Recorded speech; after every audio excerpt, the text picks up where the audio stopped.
Hey everybody, today is the last day of Romeo and Juliet, of us reading it.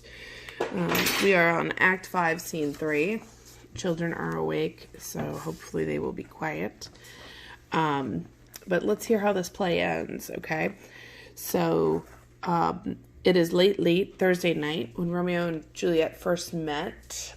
When the play first began, it was Sunday morning, very early.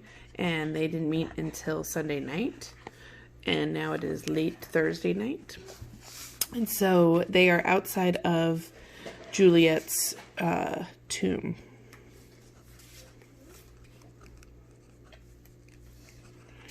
So Paris has gone to visit her because, he is supposed to marry her. So he's sad, And so he says, "Give me thy torch, boy.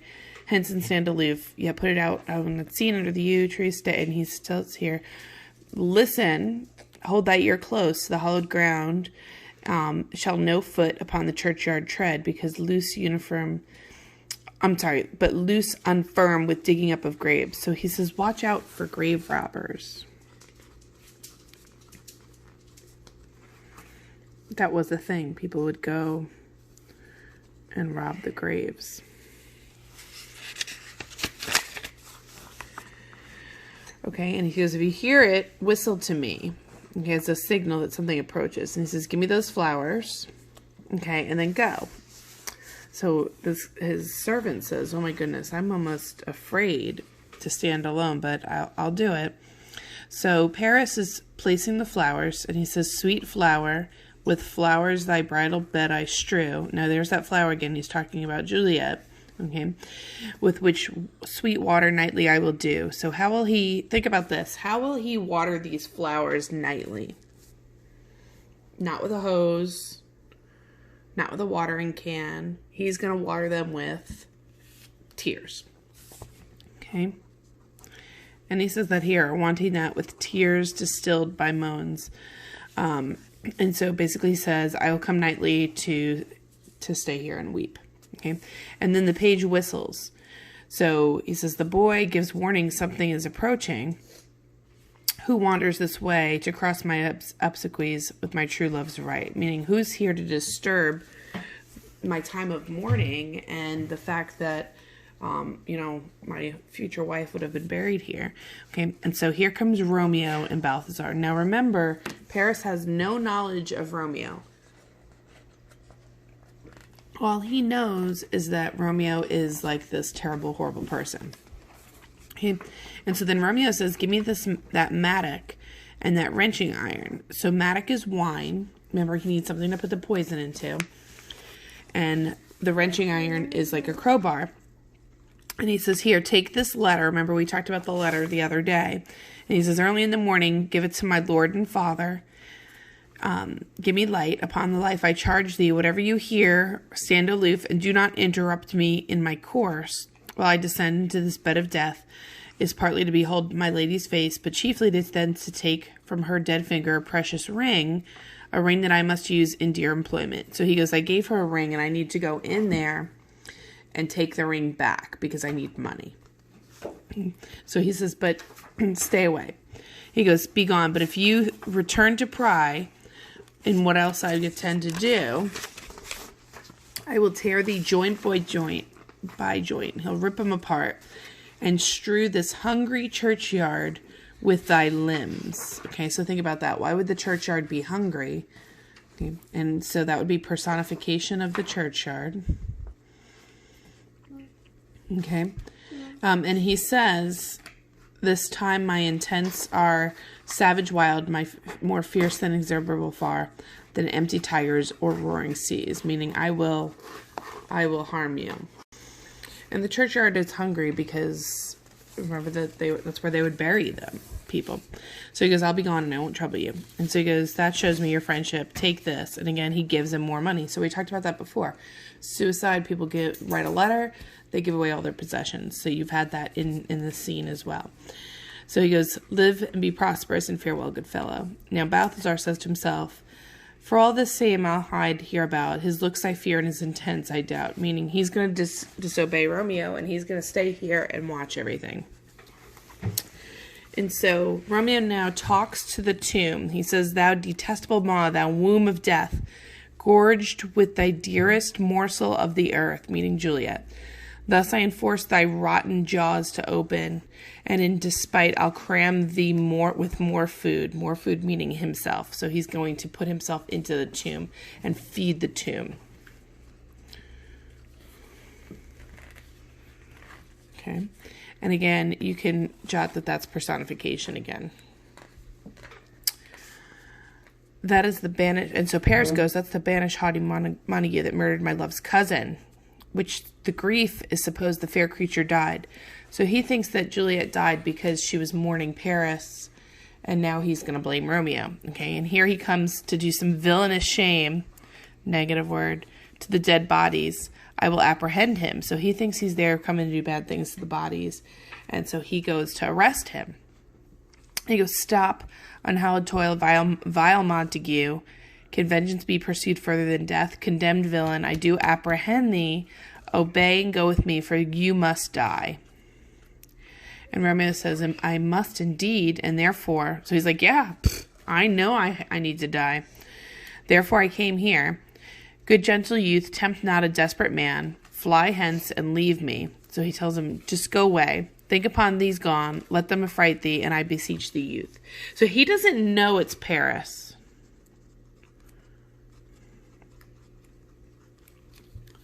Remember that it's very dark in the tomb, in the graveyard.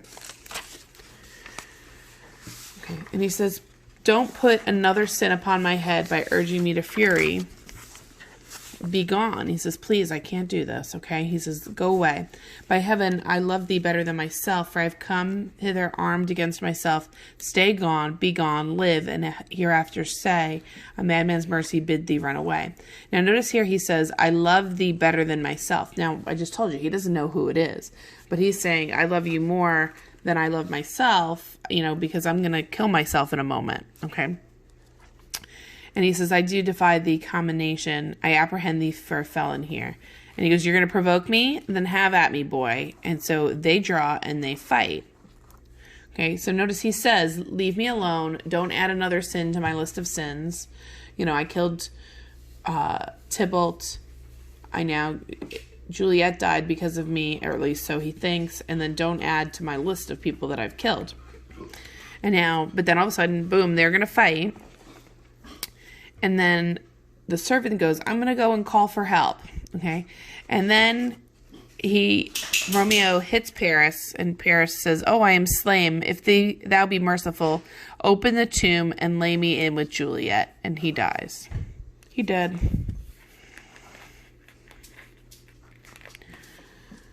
So he goes, "Oh, okay, I will. Let me look at your face.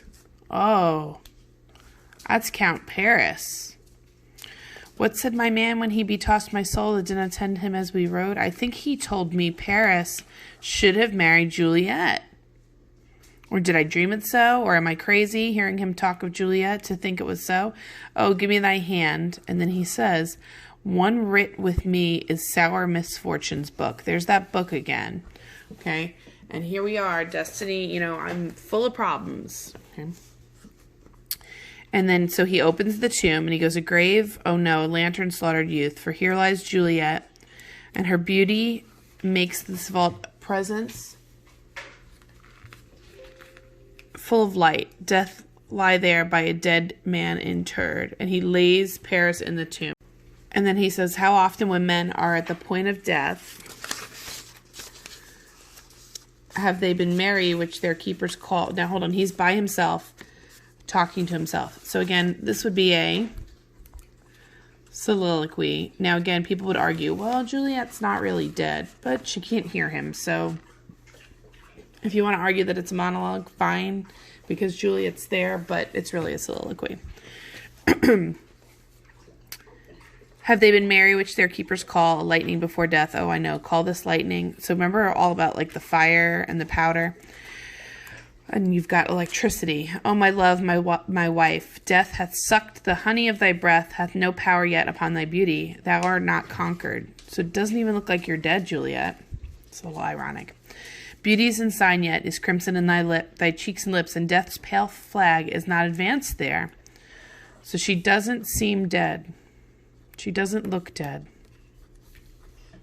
Her cheeks are rosy. Her lips are red. She doesn't look like she's dead. Tybalt lies there in thy bloody sheet. Oh, what more favor can I do to thee than with thy hand thy cut thy youth in twain, to sunder the hisses that was thy enemy. He says, forgive me, cousin. Ah, dear yet. So he's talking to... Here he talks to Tybalt. And he says, I'm so sorry. So he apologizes. Dear Juliet, why are you so fair? Shall I believe that unsubstantiated death is amorous, and that the lean abhorred monster keeps thee here in the dark to be his paramour? So he's personifying death and saying, is death just keeping you here, like as your servant? I fear that I will stay with thee, and never from this place of dim night. So he says, I'm never going to depart again. Here I will remain with worms that are thy chambermaids. I like that. Okay. We just bought a whole bunch of worms for our garden, and they just eat and eat and eat, and they turn the soil, and they decompose things. And he's saying the worms will be his chambermaids because it's going to eat his dead body. Oh, here will I set up my everlasting rest and shake the yoke of inauspicious stars. Okay, there's your destiny again. From this world-wearied flesh. Eyes, look your last. Arms, take your last embrace, and lips, O you, the doors of breath, seal with a righteous kiss, a dateless bargain to engrossing death. And he kisses Juliet. Come, bitter conduct, come, unsavory guide, thou desperate pilot. There's your pilot again. Remember we talked about that? Now at once run the dashing rocks, thy seasick, weary bark. Here's to my love, drinking, O true apothecary, thy drugs are quick, thus with a kiss I die. And he did. He did. So, you've got that ship again, and here he's no longer the captain, and he is still the captain, but he's going to take the ship and he's going to run it aground, okay? And so this is where he drinks the poison, and what happened? He did. He did. He did. Well, here comes Friar Lawrence. Gee, Friar Lawrence, way to be super quick here. Okay, I don't know why it took him so long. I mean, he left like hours ago, and so all of a sudden, Friar Lawrence shows up. A day late, $1 short. St. Francis, be my speed. How often tonight my old feet have stumbled at the graves. So he's blaming all the graves that he's like fell and tripped, and it's taken him 10 times longer to get there. And I would have hurried up right away and gone there, but I don't know. He goes, who's there? And so Balthazar says, here's one, a friend that knows you well. And he goes, oh, tell me, my good friend, what torch is yon that vainly lends his life? So whose torch is that in the tomb? To grubs and eyeless skulls, as I discern. It burns in the capel's monument. He goes, it does. That's my master's, the one that you love. And he goes, who? Romeo's. Well, how long has he been there? Full half an hour. He says, go with me to the vault. He goes, I dare not, sir. My master knows, but knows not, but I am gone hence, and fearfully did menace me with death if I stayed to look upon his intentions. He says, stay then, and I'll go along. Fear comes upon me. Oh, I must fear some ill, unthrifty thing. And he goes, I fell asleep under this tree here. Okay. And I dreamt my master and another fought, and that my master slew him. So Friar Lawrence, he moves towards the tomb, and he goes, Romeo! And he goes, oh, what blood is all over this tomb that stains the stony entrance of this sepulchre? He goes, what means these masterless and gory swords? Sepulchre, sorry. So I discord with this place of peace. So this blood is just disrupting this place of peace. And he goes, oh no, Romeo, he's dead. Pale. Who else? Oh, Paris too? You're dead too? And steeped in blood? What unkind hour is guilty of this lamentable chance? The lady stirs. She's going to wake up. So Juliet wakes up now. And Juliet says, oh, comfortable friar, where's my lord? I do remember where I should be, and there I am. Where's my Romeo? And so now Friar Lawrence tries to distract her and says, I hear some noise. Lady, come. From that nest of death, contagion, and unnatural sleep, a greater power, so here's your destiny again, than we can contradict hath thwarted our intents. Come away. Thy husband in thy bosom there lies dead, and Paris too. Come, I'll dispose of thee among a sisterhood of holy nuns. So he says, come with me and I'll hide you in like a convent for the rest of your life and you can just live there. Stay not to question, for the watch is coming. Like, you have to hurry. Come on, Juliet, I dare no longer stay. And so she goes, go, get thee hence, for I will not run not away. And so he leaves her. He runs away because he knows he's going to get in trouble for all of this and all the truth is going to come out. And so rather than grab Juliet and like pull her out of there, he just runs away like a little baby. Now, I told you earlier on, you guys asked me about Friar Lawrence and what I thought. And like I said, he's supposed to be the adult in this scenario. And so now he's realized he messed up. And what does he do? He just bolts. He just goes. No accountability. So now Juliet says, oh, what is here? A cup closed in my true love's hand. Now remember, he had the wine and he put the poison in it. Poison, I see that hath been this timeless end. O churl drunk all, and left no friendly drop to help me after. So she says, I will kiss thy lips. Happily some poison yet doth hang on them. So she kisses his lips to try to get some poison off of it, to make me die with a restorative. And so she kisses him, and she goes, oh, the lips are warm. And so here comes Paris's page, okay? And so you hear, lead, boy, which way? And Juliet says, noise, I'll be brief. Oh, happy dagger, this is thy sheath. Now remember, so here's my pen cap. This would be like a sword. This would be the sheath that you would put the sword into, okay? And so she takes the dagger and says, this is thy sheath, and she jams it into her body. And then she says, there, rust, and let me die. So she takes Romeo's dagger, and she stabs herself and dies. So guess what? She did.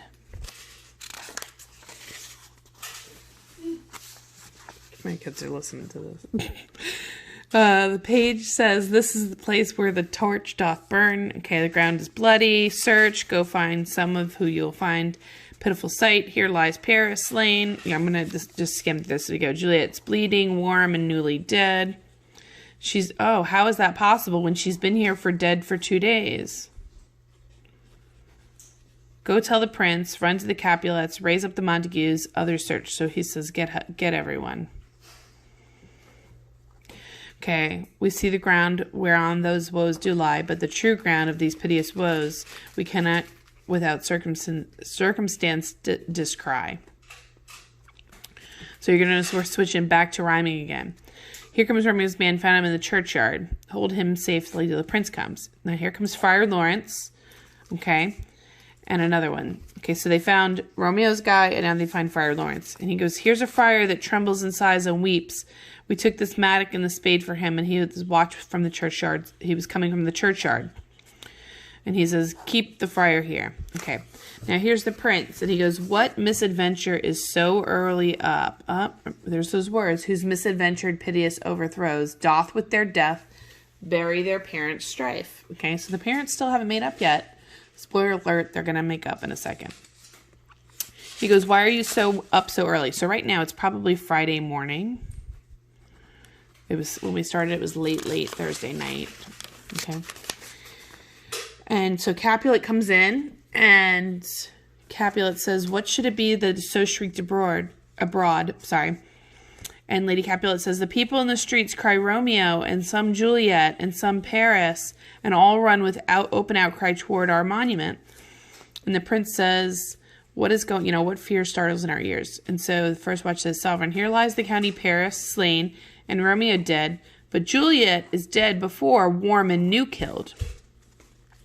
So the prince says, find this out. Find out how this happened. Okay.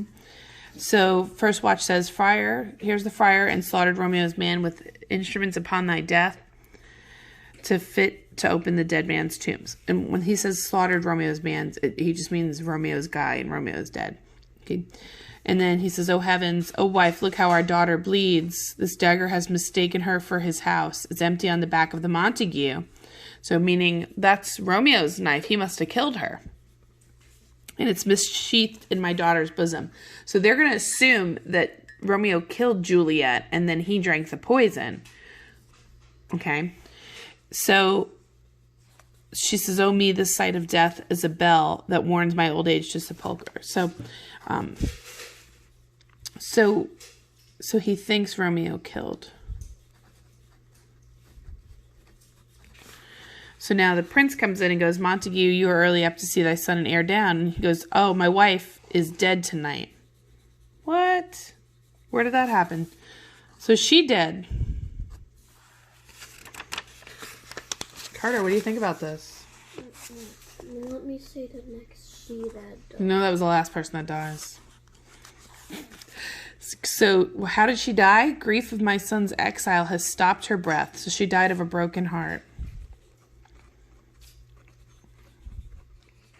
That was Romeo's mom.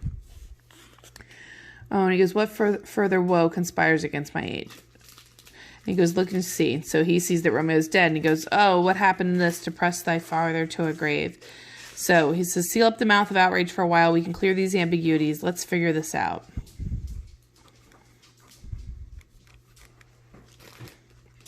Okay.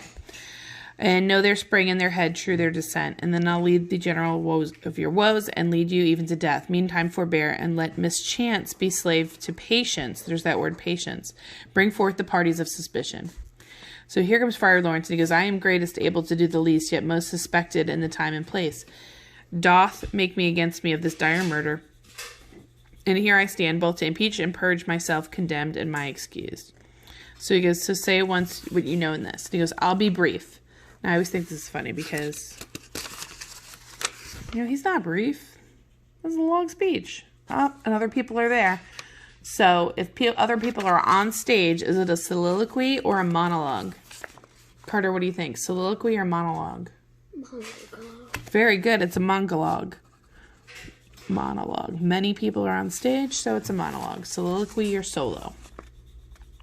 Okay, so I'm just gonna go through here main points, okay? Here, Romeo's there dead. He's husband to Juliet. She's dead. Romeo's faithful wife. I married them. Stole their marriage day. Was Tybalt's doomsday. And then that created untimely death and banished the new bridegroom from the city. And so for whom, meaning for Romeo, she pined.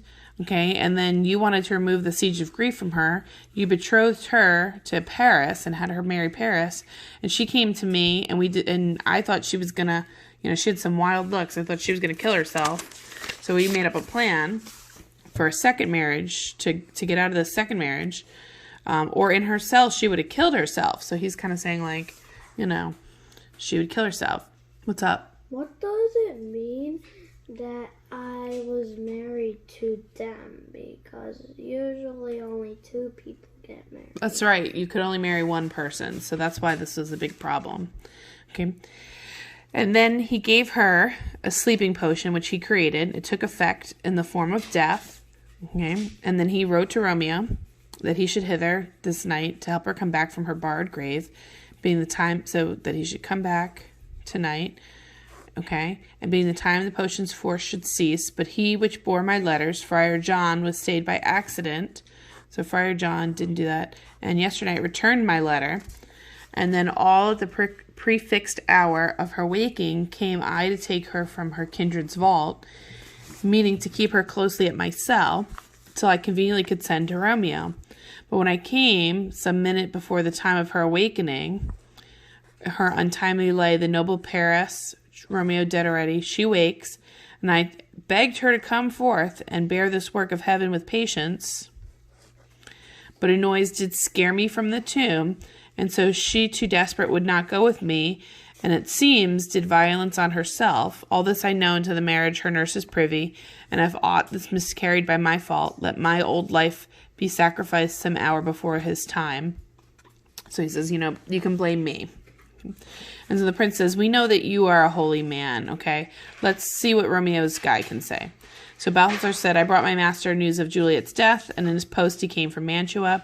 So news of Juliet's death, post came from Mantua, the same place of this monument.